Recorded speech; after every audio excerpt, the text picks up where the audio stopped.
Hello student, welcome my YouTube channel learn and teach में आपका स्वागत है। आज हम इस वीडियो में डिस्कस करेंगे working of external gear pump के बारे में कि आखिर में एक्सटर्नल गियर पंप कैसे काम करता है। लेकिन इससे पहले आपको समझना होगा कि आखिर में एक्सटर्नल गियर पंप क्या होता है। ठीक है, देख सकते हैं मैंने यहाँ पर इसकी डिफिनेशन लिख के बताई, लिखी हुई क्या है कि एक्सटर्नल गियर पंप का एक टाइप होता है। मतलब जो गियर पंप है उसी का दो टाइप होते हैं। पहला होते हैं एक्सटर्नल गियर पंप, दूसरी होती है इंटरनल गियर पंप। ठीक है, तो यहाँ हम फर्स्ट टाइप की ओर डिस्कशन करना है, एक्सटर्नल गियर पंप। ठीक है, जो गियर पंप का यहाँ टाइप है, ठीक, एक प्रकार बोल सकते हैं। ठीक है, इस गियर पंप में दो एक्सटर्नल गियर का प्रयोग किया जाता है जिसके तीत बाहर की ओर होते हैं जो एक दूसरे को विपरीत दिशा में रोटेशन कराते हैं और कोई लिक्विड को एक जगह से दूसरी जगह पहुंचाने का काम करते हैं। इसी कारण इसे एक्सटर्नल गियर पंप कहते हैं। मतलब कहने का मतलब है जो एक्सटर्नल जो गियर पंप है, जो गियर पंप का टाइप होती है, इसके बाद क्या होती है कि इसमें दो यहाँ पे गियर का उपयोग किया जाता है। जो एक्सटर्नल गियर का प्रयोग किया जाता है जो इसके तीर जो होते हैं बाहर की ओर होते हैं। ठीक है, देख सकते हैं इसके तीर देख सकते हैं बाहर की ओर लगे हुए हैं और दोनों को जो यहाँ पे जो गियर का प्रयोग किया है दोनों को यहाँ पर सेम डायमीटर होते हैं और यहाँ पे दोनों में जितने भी तीत होते हैं एक दूसरे के समांतर होते हैं। ठीक है, यहाँ एक दूसरे के साथ क्या होते हैं कि एक दूसरे से इंगेज होते हैं, एक दूसरे का तीत, और एक दूसरे को विपरीत दिशा में रोटेशन कराते हैं। अगर फर्स्ट गियर क्लॉकवाइज डायरेक्शन में रोटेशन करेगी तो सेकेंड गियर यहाँ पे एंटी क्लॉकवाइज डायरेक्शन में यहाँ पे रोटेशन करेगी। ठीक है, जो कोई भी फ्लूइड हो, कोई भी हाइड्रोलिक फ्लूइड या कोई फ्लूइड को भी एक जगह से दूसरी जगह पहुंचाने का काम करता है ये एक्सटर्नल गियर पंप। देख सकते हैं इसका यूजेज के बारे में बात करेंगे। लिखी हुई क्या है कि इसका उपयोग कोई भी ऑयल, हाइड्रोलिक फ्लूइड या पेंट को पंपिंग करने के लिए प्रयोग किया जाता है। मतलब कहने का मतलब है ये जो एक्सटर्नल जो गियर पंप है, कोई भी यहाँ पे जो हाई विस्कोसिटी वाले जो फ्लूइड होते हैं, जो चिपचिपाहट वाले ऑयल हो सकते हैं, मोबिल हो सकते हैं, तेल हो सकते हैं, कोई भी हाइड्रोलिक फ्लूइड हो सकते हैं या कोई भी पेंट हो सकते हैं, उसको एक जगह से दूसरी जगह पहुँचाने का काम करता है, मीन्स पंपिंग करने का काम करता है। ठीक है, चलिए अब समझते हैं इसका कंस्ट्रक्शन के बारे में कि आखिर में एक्सटर्नल गियर पंप कैसे बना होता है, कौन कौन पार्ट है, कंपोनेंट के क्या क्या नाम होते हैं।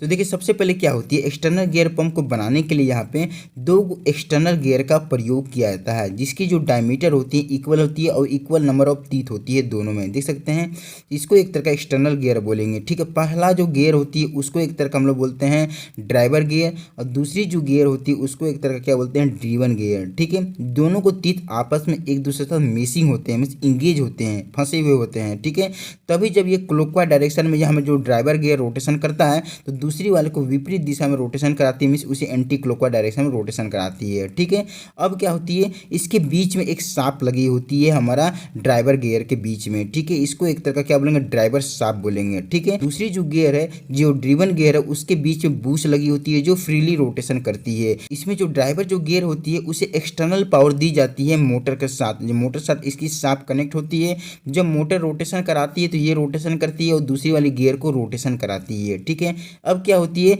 कि इसके ऊपर यहाँ पे एक तरह का केसिंग कर दी जाती है। ये देख सकते हैं केसिंग है जो यहाँ पे कास्ट आयरन मटेरियल से बनी होती है। इसकी जो वॉल्यूम होती है काफ़ी मजबूत बनाई जाती है।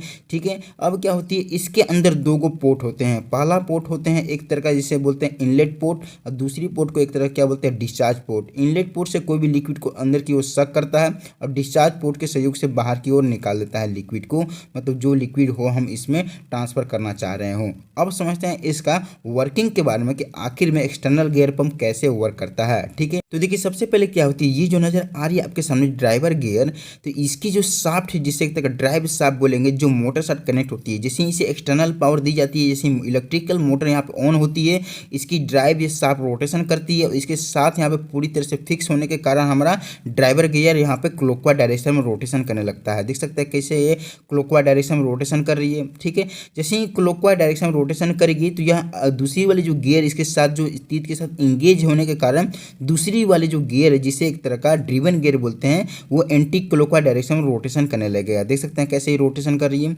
कुछ ऐसा ही दोनों गियर रोटेशन करने लगेगी। ठीक है, ये जैसे ही रोटेशन करेंगे तो ये जो नजर आ रही है इसके अंदर जो केसिंग है, केसिंग के अंदर जो ये इनर जो चेंबर है इसके अंदर वैक्यूम क्रिएट होने लगेगा और बाहर में एटमॉस्फेरिक में जो भी एयर है उसे अंदर की ओर सक करने करने लगेगा, मीन्स अपने अंदर खींचने लगेगा। ठीक है, जैसे ही इसके जो पोर्ट है हमारा इनलेट पोर्ट के पास कोई भी लिक्विड को रखते हैं तो इसे अंदर की ओर सक करने लगेगा। देख सकते हैं कैसे सक करने मतलब ये क्या काम करेगा, जो दोनों गियर है अपने जो तीतों में यहाँ पे जो लिक्विड को एक तरह का फंसाते हुए और उसे एक तरह का हाई स्पीड साथ रोटेशन कराते हुए डिस्चार्ज पोर्ट के सहयोग से जो लिक्विड को हाई वेलोसिटी के साथ और हाई प्रेशर साथ उसे डिस्चार्ज कर देंगे। ठीक, ये कंटिन्यू ऐसे दोनों गियर रोटेशन करते रहते हैं और इस तरह से यहाँ पे वैक्यूम क्रिएट करते रहते हैं। वैक्यूम चैम्बर के अंदर इनलेट के सहयोग से यहाँ पे लिक्विड को अपने अंदर सक करके दांतों में फंसाते हुए अपने रोटेशन कराते हुए हाई वेलोसिटी और हाई प्रेशर साथ डिस्चार्ज पोर्ट के सहयोग से हाई प्रेशर साथ इसे बाहर की ओर निकाल देते हैं। ऐसे ही कुछ वर्किंग करता है एक्सटर्नल गियर पंप। तो मुझे आशा है कि इसके बारे में बढ़िया तरीके से समझ में आ चुका होगा। तो वीडियो देखने के लिए थैंक यू।